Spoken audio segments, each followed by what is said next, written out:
மயிலாடுதுறை மாவட்டம் சீர்காழி அருகே தென்பகுதி பகுதியைச் சேர்ந்த ஜேக்கப் ஞானசெல்வன், எஸ்தர் தம்பதியின் மகள் ஜூடித் கிப்டி தனியார் பள்ளியில் 4ஆம் வகுப்பு படித்து வருகிறார். சிறுவயது முதலே ஓவியத்தில் நாட்டம் கொண்ட இந்த மாணவி நாட்டின் 75வது குடியரசு தினத்தை கொண்டாடும் வகையில் ஓவியத்தில் புதிய உலக சாதனை முயற்சியை மேற்கொண்டு 6:4 அளவிலான வெள்ளை ஓவியத்தாளில் ஆரஞ்சு, வெள்ளை, பச்சை மற்றும் நீலம் ஆகிய வண்ணங்களை பயன்படுத்தி 7500 முறை கை பெருவிரல் ரேகைகளை கொண்டு இந்திய தேசிய மூவர்ண கொடியை வரைந்து அசைத்தியுள்ளார்.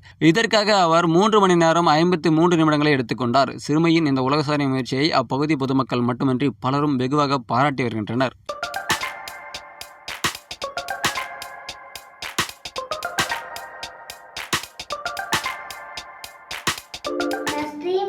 மெட்ரிகுலேஷன் ஸ்கூலில் 4th ஸ்டாண்டர்ட் படிக்கிறேன்.